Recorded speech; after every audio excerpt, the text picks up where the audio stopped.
السلام عليكم، مرحبا بكم في أول درس من دروس مستوى الثانية بكالوريا. كل درس غندخلو ليه إلا وغادي نسطرو على كلمات المفاتيح keywords كيف ما كتلاحظوا. وكلمات المفاتيح في هذا الدرس كاينين جوج، gerund و infinitive. هاد كلمات المفاتيح غادي نعرفوهم، غادي نشرحوهم. وهو أول حاجة غادي نشوفو في هذا الدرس definition، يعني تعريف ديال هاد الكلمات المفاتيح. موراها غادي نشوفو القاعدة rule ديال هذا الدرس. مور القاعدة غادي نشوفو وقتاش كنستعملو gerund ووقتاش كنستعملو infinitive. When do I use the gerund and the infinitive? Expressions used with the gerund and the infinitive. غادي نشوفو من بعد العبارات اللي كنستعملو مع gerund والعبارات اللي كنستعملو مع infinitive. من موراها غادي نشوفو examples، يعني الأمثلة. كل حاجة غادي نتطرقوا لها إلا وغنشوفوا عليها أمثلة. وفي الأخير غنشوفوا exercise، تمرين باش نديرو لا براتيك. نبداو بالتعريف الأول ديال gerund. التعريف كيقول أن gerund هو a noun formed from a verb which refers to an action, process or state. gerund هو واحد الاسم اللي كيكون شكلناه من واحد الفعل، واللي كيعود على واحد الحدث أو لا عملية أو لا حالة، action, process or state. Okay. In English, gerunds end in ing. في اللغة الإنجليزية gerunds كيساليو ب ing. Okay. كيكون عندنا verb كيف ما كتشوفوا في المثال. verb في الأصل هو كيكون فعل، كنزيدو ليه ing كيولي اسم noun. اوكي. example، شوفوا المثال الاولاني run هو فعل، يعني ركض يركض. الا زدنا ليه ing غيولي اسم، غادي يولي running بمعنى الركض، والركض هو action. المثال الثاني think، فكر يفكر. الا زدنا ليه ing غتولي thinking، التفكير. اوكي، عملية التفكير. example تالت sleep، نام ينام، to sleep زائد ing غتولي sleeping، يعني النوم. إذن هذا هو التعريف ديال gerund، هو واحد الاسم اللي في الأول في الأصل كان فعل وزدنا له ing. ندوزو دابا نشوفو التعريف ديال infinitive. التعريف ديال infinitive كيقول the base form of a verb which is not conjugated، يعني الشكل أو البنية الأساسية ديال واحد الفعل. يعني الانفينيتيف هي البنية الأساسية ديال واحد الفعل اللي كيكون باقي ما مصرفش، ما كنكونوش صرفناه في حتى شي زمن من الأزمنة، باقي في البنية الأصلية ديالته، البنية الأساسية ديالته، the base form. okay. Infinitives are two types، كاين جوج الأنواع د infinitives. النوع الأول هو full infinitive كيف ما تتشوفوا، أو لا كنسميوه infinitive with to. علاش سميتو infinitive with to؟ قال لك verbs that take to at the beginning، يعني الأفعال اللي كنديروا لهم to في البداية، في الأول. أوكي، كتكون هذيك to. example، شوفوا مثال to run، to think، to sleep، to read، to write، to learn، to teach، to eat، إلى آخره من الأفعال. أوكي، يعني جميع الأفعال ممكن نديرو لهم to في الأول. هاد الأفعال اللي كيكون فيهم to في الأول كيتسموا full infinitive أو لا infinitive with to. نتعرفوا دابا على النوع الثاني ديال infinitive. النوع الثاني كيتسمى bare infinitive أو لا كيتسمى infinitive without to، يعني infinitive بدوني. هذيك without هي بدون to، يعني ما فيهاش ديك to في الأول.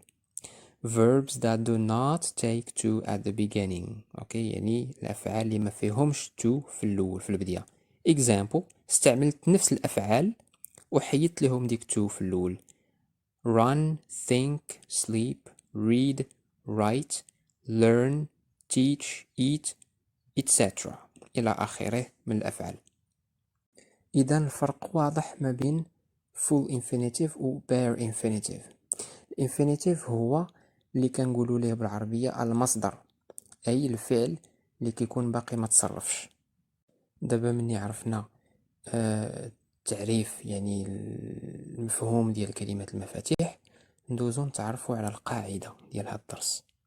أول حاجة، هذا الدرس ما عندوش قاعدة عامة، no general rule، ما عندوش قاعدة عامة أو لا قاعدة مطلقة اللي كتطبق على جميع الجمل. بحال اللي كنعرفو كاينين شي دروس اللي كنحفظوا القاعدة ديالهم وكنطبقوها على جميع الجمل، كتكون قاعدة مطلقة. هذا الدرس هذا كاين أنواع أخرى ديال الدروس بحال هذا الدرس اللي ما كتكونش عندهم قاعدة عامة. اوكي، النقطة الثانية هي قال لك very specific rule that is related to vocabulary، يعني هذا الدرس عنده واحد القاعدة خاصة، ما عندوش قاعدة عامة ولكن قاعدة خاصة اللي عندها علاقة بالمفردات الفوكابولير. اوكي، واحد القاعدة خاصة اللي عندها علاقة بالمفردات، ومن بعد غنشوفوا مثال على هذا الشيء اللي كنقول. والنقطة الثالثة قال لك هذا الدرس relies on practice، كي يعتمد على الممارسة practice، بحالاش reading مثلا قراءة، exercises تمارين، اوكي الى اخره من طرق ديال لا براتيك. حيت الدروس اللي ما كتكونش عندهم قاعدة عامة كيخص ضروري كثرة الممارسة، نكثروا من لا براتيك، نكثروا من القراءة والتمارين. في هذه الفقرة هذه غادي نشوفوا وقتاش كنستعملوا gerund والinfinitive. When do I use the gerund and the infinitive? In order to know whether to use a gerund or an infinitive, we have to observe the word or expression that comes before. باش نعرفوا واش نستعملوا gerund ولا infinitive، خاصنا نلاحظوا الكلمة أو العبارة اللي كتجي قبل. يعني هذاك الفراغ اللي كيعطيونا باش نعمروا به الجواب الصحيح في شي تمرين اولا في الامتحان، كيخصنا نلاحظوا شنو جا قبل هذاك الفراغ. قبل من داك الفراغ كيكون واحد من هاد الخمسه ديال العناصر اللي غادي نشوفوا دابا. العنصر الاول كيكون يقدر يجي على شكل verb، يعني فعل verb، بحال want, prefer, like, enjoy, let الى اخره من الافعال. هذيك الكلمة أو العبارة كتجي على شكل فعل. أوكي، أو لا an adjective يعني صفة، بحال easy, difficult, interested إلى آخره. ممكن يجي على شكل adjective plus preposition، يعني صفة زائد حرف جر، بحال interested in. interested هي الصفة و in هو الحرف الجر. keen on إلى آخره. ممكن تجي على شكل verb plus preposition، يعني فعل زائد حرف جر، بحال carry on. carry هو الفعل و on هو حرف الجر. give up إلى آخره. وممكن تجي على شكل expression، عبارة من العبارات، مثلا can stand, do one's best إلى آخره. من بعد غادي نشرح لكم المعنى ديال هاد الكلمات هادو. إذا الكلمة أو العبارة اللي كتجي قبل من هذاك الفراغ اللي خصنا نعمرو كيكون على شكل واحد من هاد الخمسة ديال العناصر اللي شرحت لكم دابا. باش نفهموا هاد الشيء اكثر نشوفوا بعض الأمثلة. لاحظوا معايا جوج ديال الأمثلة الأولين. I want to travel to Paris. أريد أن أسافر إلى باريس. I enjoy reading books. أستمتع بقراءة الكتب. أوكي، إذن هادوك الكلمات اللي أونغرا اللي بالكحل want و enjoy، هادوك شنو هما؟ هادوك أفعال، بجوجهم أفعال. want معنيتها أراد يريد. I want أريد. enjoy معناتها استمتع يستمتع. I enjoy أستمتع. want شنو تبعاتها؟ واش تبعو gerund أو لا full infinitive أو لا bare infinitive؟ to travel شنو هو هذاك؟ full infinitive حيتاش كاين هذيك to في الأول. اوكي full infinitive. و enjoy اشنو تبعو؟ تبعو gerund اللي هو reading. عندنا read الفعل معه ing لاصق فيه ing reading يعني gerund. إلا جينا نفكروا منطقيا نورمالمون هادوك جوج الكلمات أفعال دونك خاص يكون عندهم نفس القاعدة، ولكن بما أن كل فعل كتبعو كتبعو كلمة مختلفة، يعني المرة الأولى الفعل الأولاني تبعو full infinitive والفعل الثاني تبعو gerund. هذا يعني أن هذا الدرس ما عندوش قاعدة عامة، عنده قاعدة خاصة جدا. أوكي هذا هو اللي كيبين أن هذا الدرس عنده قواعد خاصة. يعني هذا يعني أن فاش تشوفوا want اوتوماتيكمون غادي ديروا full infinitive نتاع هذاك الفعل اللي عاطينكم، وفاش تشوفوا enjoy اوتوماتيكمون غديروا gerund، غتستعملوا gerund ديال هذاك الفعل اللي عاطينكم. وكذلك مع ما تبقى ديال الامثله اللي عندكم لتحت. مثلا مثال ثالث this question is easy to answer. هذا السؤال سهل الاجابه. هذيك الكلمه اللي بالكحل شنو هي easy؟ وشنو هي easy؟ هي صفه، يعني سهل، شي حاجه اللي سهله، سهل easy. easy دائما كيتبعو full infinitive to answer. اوكي للإجابة. I'm afraid of being alone. أخاف أن أبقى وحيدا. اوكي هذيك afraid of شنو هي؟ afraid هو adjective صفة زائد حرف جر of. اوكي afraid of كيتبعو دائما gerund عاوتاني being. دونك غادي ديروا نفس الشيء مع ما تبقى ديال الأمثلة.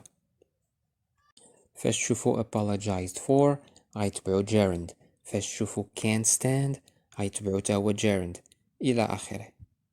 بما أن هذا الدرس عنده علاقة بالمفردات والقاعدة ديالته يعني خاصة، غادي نعطيكم بعض الكلمات والعبارات اللي كنستعملوا مع العناصر بثلاثة اللي هما gerund full infinitive و bare infinitive. نبداو بالعبارات والكلمات اللي كيتستعملوا بزاف مع gerund. وبطبيعة الحال في اللغة الإنجليزية كاينين بزاف، كاينين أكثر من هذا الشيء، ولكن أنا اختاريت لكم الأكثر استعمالا واللي ممكن يتحطوا في الامتحان. The following expressions are the most used with the gerund. العبارات الآتية هما الأكثر استعمالا مع gerund. عندكم can't stand, can't resist, can't help. هاد ثلاثة العبارات الأولين عندهم تقريبا نفس المعنى، عندهم المعنى ديال عدم المقاومة، أو لا كتقول لا أستطيع المقاومة أو لا أستطيع التحمل. okay can't stand, can't resist, can't help.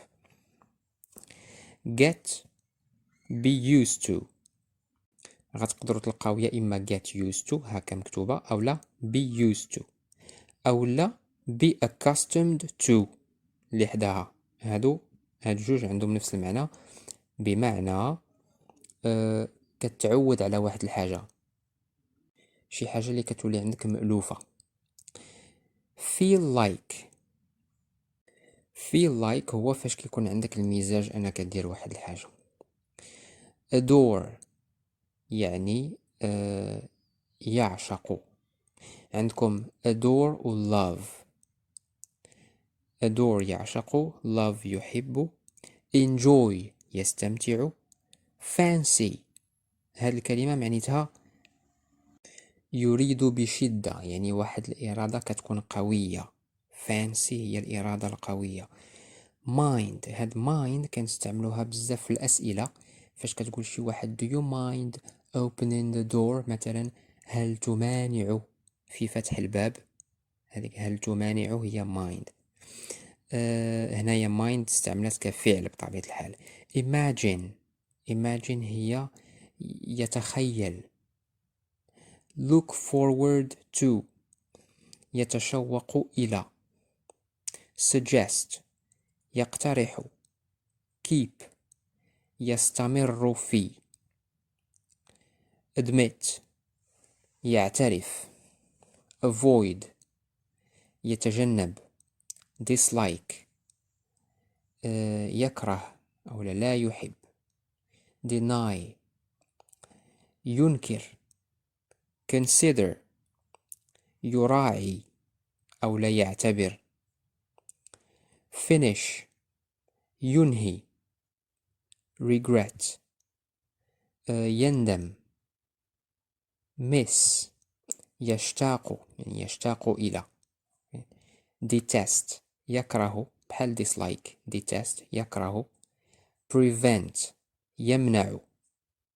it's no use أو لا it's no good. هاد العبارة كنستعملوها فاش كنبغيو نقصدو يعني شي حاجة اللي ما فيهاش الجدوى، يعني واحد الحاجة واخا ديرها ما حتى حاجة ما غتبدل بدون جدوى. اوكي it's no use او لا it's no good. worth هي يستحق. كنقولك مثلا هذا الكتاب يستحق القراءة. this book is worth reading. اوكي الى اخره من الكلمات والعبارات اللي كاينين. اذا هادو كانوا العبارات اللي كيتستعملوا الاكثر مع gerund. اوكي الا مثلا كنتو كتخدموا في شي تمرين ولاحظتوا باللي لاحظتوا شي عباره جديده، تعرفتوا على شي عباره جديده ولا كلمه ما كايناش في هاد لا ليست، زيدوها في هاد لا ليست هذه باش تبقى مسجله عندكم. ندوزو نشوفوا العبارات دابا اللي كيتستعملوا مع full infinitive، يعني العبارات الكلمات اللي فاش نشوفوهم اوتوماتيكمون نستعملوا موراهم full infinitive. بحالاش agree يعني agree بمعنى يتفق. ask يسأل. expect يتوقع. help يساعد. manage هي يستطيع أن. attempt يحاول. learn يتعلم. promise يعد فاش كتواعد شي واحد بشي حاجة. neglect يهمش. hope يأمل. hope هي يأمل. wish يتمنى. intend ينوي فاش كتنوي دير واحد الحاجة. plan يخطط. want يريد بحال اللي شفنا في المثال I want to go to Paris. أريد أن أسافر إلى باريس. أوكي afford هاد الكلمة كنستعملوها فاش كتقول مثلا أنا كنجمع الفلوس باش نقضي به واحد الغرض. اوكي to afford money أو لا كنقولوا to afford to buy a house، يعني كنجمع الفلوس باش نشري دار مثلا. aim هي يهدف إلى. اوكي يهدف. choose يختار. fail يرسب أو لا يفشل. hesitate يتردد. seem يبدو. decide يقرر. refuse يرفض. be about فاش كتكون على وشك انك دير واحد الحاجة كيطرى واحد الحدث. be about هي على وشك. be able يعني be able هي القدرة انك دير واحد الحاجة، انا قادر انني ندير واحد الحاجة. اوكي be able. do one's best هي فاش do one's best معنيتها كدير ما احسن ما عندك باش تنجح مثلا او باش توصل لواحد الغاية. اوكي do one's best هي كتبذل احسن ما عندك، تدير احسن ما عندك. make an effort هي كدير الجهد ديالك. make an effort هو بذل الجهد. would like هادوك الثلاثة اللي بقاو would like would love would want معنيتها أود أن. أوكي. would like would love و would want وإلى آخره من العبارات اللي كاينين في لونجلي. مهم هادو اختاريت لكم الأكثر استعمالا مع الفول infinitive. ندوزو دابا نشوفو العبارات اللي كنستعملو مع bare infinitive. ما بين العبارات اللي كيتستعملوا مع bare infinitive، يعني الانفينيتيف ما كيكونش فيه ديك to في الأول، كاينين let بمعناتها يدع، يعني كتخلي شي واحد يدير شي حاجة أولا كتعطيه الإذن يدير شي حاجة. أوكي. help يساعد. غادي تلاحظوا باللي help تعاودات، شفناها ديجا مع full infinitive ودابا شفناها مع bare infinitive. هذا يعني أن help ممكن نستعملوه معهم بجوج full infinitive و bare infinitive. يعني إلا استعملتوه مع full infinitive صحيح، وإلا استعملتوه مع bare infinitive تهو صحيح. أوكي. should يجب، عنده المعنى ديال يجب. may هي ربما، كنقولوا ربما شي حاجة تقدر طرا تقدر ما طراش. will هي سوف، فاش كنهضروا على المستقبل. could هي استطاع، يعني هنا كنهضروا على الماضي، استطاع. could. must هي بحال عندها حتى هي عندها المعنى ديال يجب عليك أن. اوكي. يجب. had better من الأفضل، من الأحسن. had better يعني من الأفضل أو من الأحسن فاش كنعطيو النصيحة لشي واحد. can هي يستطيع، can. might هاد might بحال may، يعني ربما كيكون واحد الاحتمال ضعيف، احتمال هابط أن شي حاجة غادا طرا. اوكي. recommend يوصي. let's هي ديك العبارة اللي كنقولوا بالعربية لي وكنتبعوها بنون ديال الجماعة، لنلعب، لنأكل، لنذهب. هي هذه let's go، let's play، let's eat، بحال هكا. make هي يجعل. اوكي. يجعل. hear يستمع. see ينظر أو لا يرى. would rather هاد العبارة معنيتها كنستعملوها للتفضيل. كنقول would rather هي كنقول لك كنفضل هذه على هذه. اوكي. would rather كنستعملوها للتفضيل. الى اخره من العبارات والكلمات اللي كاينين. اذا هذا ما كاين في الدرس. اذا هذا الدرس كيف ما لاحظتوا خاصكم هاد الكلمات تعقلوا عليهم، تحفظوهم، يعني تعقلوا على الكلمات والعبارات اللي كيتبعوا اللي كيتبعوا gerund واللي كيتبعوا full infinitive واللي كيتبعوا bare infinitive. وهاد الشيء باش تعقلوا عليهم خاص كثرة التمارين. خدموا شحال ما قديتوا ديال التمارين، كل ما خدمتوا كتر كل ما غادي تفهموا الدرس كتر. اوكي. غادي نخليكم مع واحد التمرين مور هاد الفقرة هذه. غادي نشرح لكم بعد التمرين اشنو ديروا فيه، وغادي نخليكم تخدموا التمرين. التمرين تيقول choose the correct form of the verbs infinitive or gerund. هادوك الأفعال اللي كتشوفوا ما بين قوسين في كل جملة. كل جملة عندها واحد الفعل ما بين قوسين. هذاك الفعل هو اللي غادي ديروه يا إما في gerund أو لا full infinitive أو لا bare infinitive. يعني كيفاش غادي ديروا لها؟ خاصكم تلاحظوا اشنو جا قبل منه. اوكي. اشنو جا قبل من هذاك الفعل.